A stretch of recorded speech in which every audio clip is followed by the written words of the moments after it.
Gold prices hit a record high just above 1,900 back in September of 2011.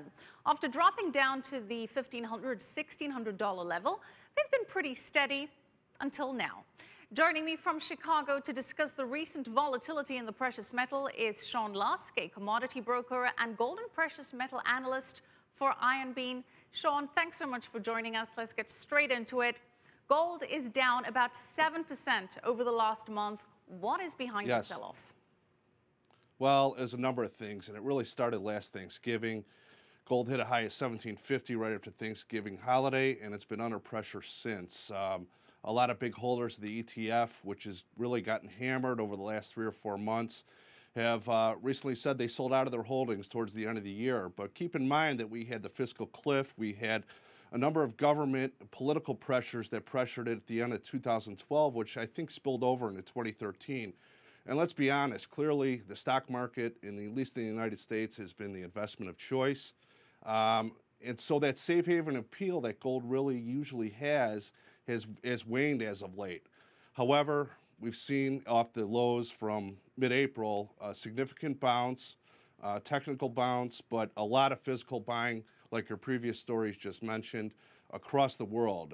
At the U.S. Mint, we've seen record sales of coins where they actually ran out of the 1-ounce gold bullion coin, and we've seen it in China, Australia, right on down the list. And I expect that to continue. I think these dips, I think people are licking their chops for to come in and purchase the physical, despite what's happening on the ETF side.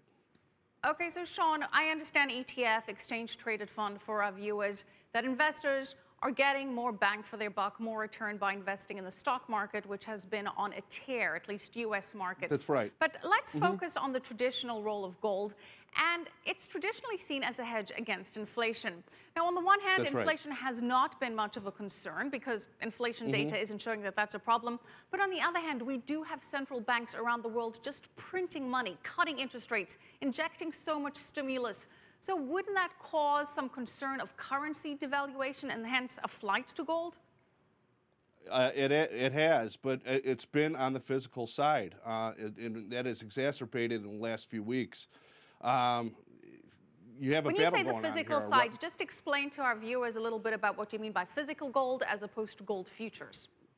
Exactly, gold futures or ETFs. People wanting to own gold, they see what's going on in the Federal Reserve, printing money, the ECB printing money, Japan printing money. There's no confidence either by central banks or by retailers, individual investors, at least in my view, of currency debasement, as you put it. But there's a crisis of confidence going on here with the fiat currencies of the world. And one way to offset that is by owning gold, taking the physical possession if need be. And that's why we're seeing such strength, at the jewelry shops, at the Federal Reserve for the purchase of coins, and at the Treasury. So, well, you mentioned the Federal Reserve, and central banks have seen the latest price dip as a big buying opportunity. Why, and why is it so important for central banks to hold gold reserves?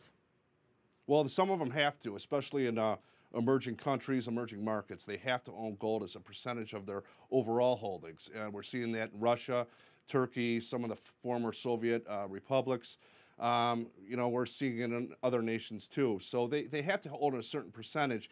And I feel that it's, the Indians, they own, they're said to own 12% of the world's gold. China, which, owns, you mentioned, 5th largest in the world, of just over 1,000 metric tons. I think eventually they want to, increase, get the yuan on par with the dollar and the euro. And one way to do that is to hold, gold reserves. They're just not going to tell you when they're going to come in and buy. But you can see at these levels, at new 2.5-year lows, when, we closed 2012 at 1675.